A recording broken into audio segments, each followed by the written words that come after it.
if you begin to look at the movement of those words, the power is in the placing of the words. Because if I said proud, death, be, mighty, not, it loses all of its meaning. And so language becomes meaningful when words are put into their proper places. And the more appropriate the words are in those places, the more powerful the impact those words have on the human heart. The same is true for the world itself.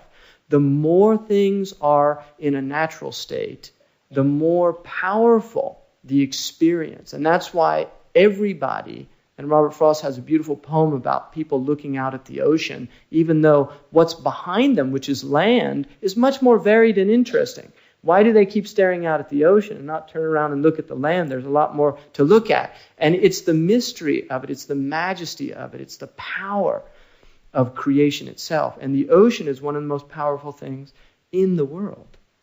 That's why the Arabs, when they want to talk about something vast, they say, huwa bahrun. It's an ocean. It's an ocean. Al-Qur'an bahrun. La sahila lah. The Arabs will say the Qur'an is an ocean. There's no shores to that ocean. A shoreless ocean. You can't even imagine that. A shoreless ocean. So, doing good in the world is beautifying the world. That's what you're doing, and that's what that's about. So he asks him, tell me about what beautiful... And he says, doing beautiful means you should worship God as if you see Him. Now, just if you think about what that means is, if you can imagine that you actually are seeing God, how would you behave in the world? How would you treat other people, other creatures of God? How would you treat God's creation? If you go to somebody's house, you don't spit on their carpet. You don't urinate in the corner of the room. You do. Why? Because it's not your house. And you have to behave with proper comportment in the house. And the better behavior that you have, the more likely that He'll invite you back. So the idea of being in the world as if you see God is the idea that you are a guest in a dominion that belongs to God. And that if you actually behave in the world as if you see Him, you will behave appropriately. You will behave with excellent manners. You will behave beautifully. And that's at the essence of ihsan. And then he says, and even if you don't see Him, at least you know that He sees you. So the highest stage of ihsan is really to be as if you see God. But if you don't, at least you know He sees you, so that your behavior is still appropriate. And then he says, tell me about the hour. And the Prophet ﷺ said, the one being questioned does not know more than the one asking the question.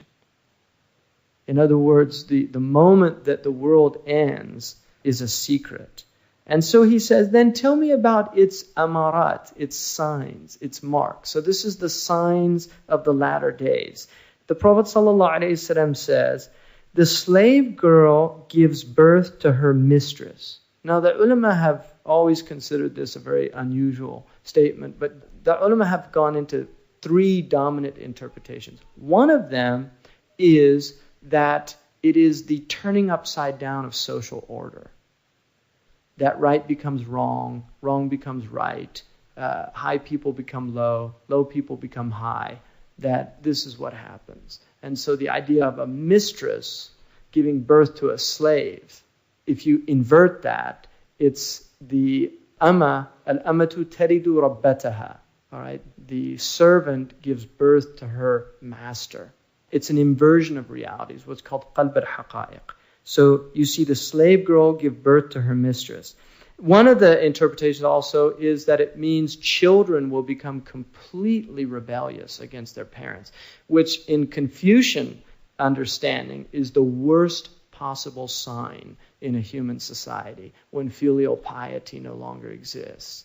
Because the whole social order is based on the authority of the family. And the thing about families are not just. Children are in a despotic situation. Parents are tyrants, basically. But what the ethicists say is that justice is only necessary in the absence of love. So the reason that we tolerate family situations is because of that other element that exists, which is love. In other words, we know that the parent is doing what they do out of love for the child. So when the parent doesn't allow the child to eat what's harmful, candy or whatever, or doesn't allow the child to watch television, or doesn't allow, these are apparently arbitrary moves on behalf of the parent to the child. So the child experiences it as really a type of tyranny. And I always love the one where the child's like crawling and the parent comes and just picks it up and goes another direction. I mean, if you just look at a total act of despotism, I mean, that is a real act of arbitrary, despotic behavior. But obviously there's a reason, and that's why it's not tyrannical. It's on the contrary, it's benevolent. So, and then the man went away, and after we had waited, labistu maliya, he says we waited a time. Some say it was 3 days. It was a period of time. At which point, the Prophet ﷺ said, do you know who the questioner was, Omar? It's interesting, he waited a few days. He said, do you know who that questioner was? And this was also a sign that the Sahaba didn't ask the Prophet unnecessary questions. Because you would think Omar would have said, who was that, Ya Rasulullah? But they weren't like that. They were people that just, they asked what was absolutely necessary to ask. The Prophet ﷺ said, this was Jibreel who has come to teach you your religion. هَذَا جِبْرِيلٌ أَتَاكُمْ يُعَلِّمُكُمْ دِينَكُمْ. The meaning of that is that this hadith teaches us the religion. That's the whole religion right there. Iman, Islam, Ihsan, and signs of the last day. And I think it's a really interesting way of looking at it. The way that Dr. Chittick and Dr. Murata are looking at it, as these are dimensions. You have in 4-dimensional reality, which is what we're in, you have the 3 dimensions of width, breadth, and depth. And that's what we experience here if you're binocular vision.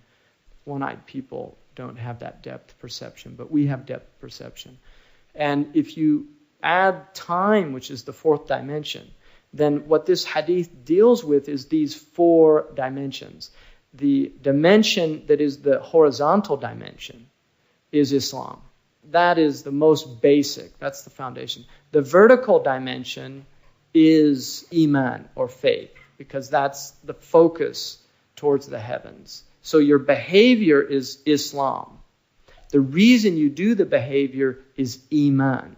And then Ihsan is what gives it depth. It's what gives it depth. It adds that dimension to it. And then it plays out in time.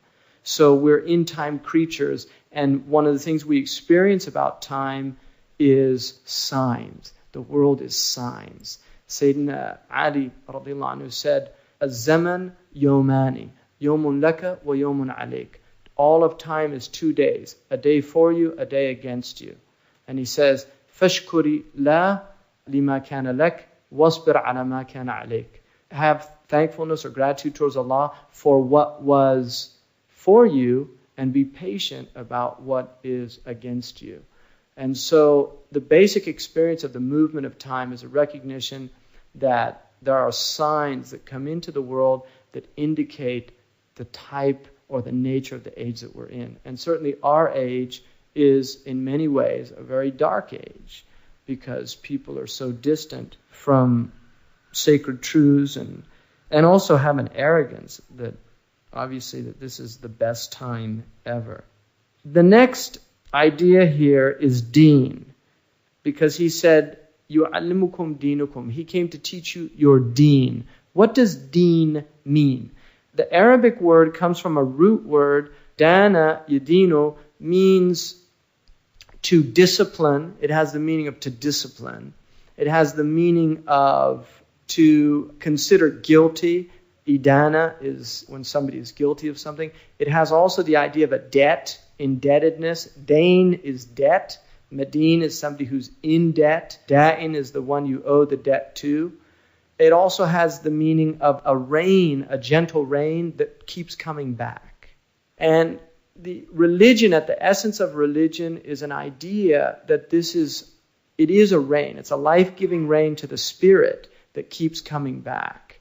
It's something that keeps coming back and is reintroduced into humanity again and again. So at the essence of the human experience has been these rains that have come, revelations that have come, heavenly rains that nurture hearts, that bring people back to life, that bring their lives to a spiritual fruition. The idea also of debt, which is also interesting because there's an idea that if somebody loans you money, you feel indebted to them. And the idea here is that God has loaned you your life. It's a loan. And the beauty of a loan is it's not yours, but while you have it, you can do with it what you want. Now, obviously, if somebody loans you money with a stipulation, if you go to the bank and you tell them, I want $100,000 to buy a house, and then you go and score a kilo of cocaine with the money, obviously you've broken the contract. They wouldn't just give it to you like that. They don't do it like that anymore. But generally, the idea of taking a loan as a trust, there's a reason why that person's giving you a loan. And generally, people want to know what the loan is for. They ask you, what do you need it for? Well, I need it for this or that. The more honorable the reason, the more likely for the loan. So the idea of God giving you a loan, a goodly loan, it's the loan of your life. And then the beauty of it is, on the one hand, it is a loan. On the other hand, He offers the chance to sell this thing that He's given you back to Him. And that is an honoring, according to the Qur'an. It's inna Allah ashtara min al-mu'minin. Allah bought from the believers. So the idea of God buying from you something is meaning that He's putting you, there's parity in the relationship. It's not that you're an equal to God, but in this relationship, He's making you an equal. He's making you somebody who's actually gone into a transaction with Him. And the sale is your soul. And that is a high thing. So the idea of giving the soul back to God, and He pays you for it. And that's why when that verse was revealed, everybody was happy except Abu Bakr. He began to weep. And the Prophet ﷺ looked at him and he said, why are you weeping? And he said,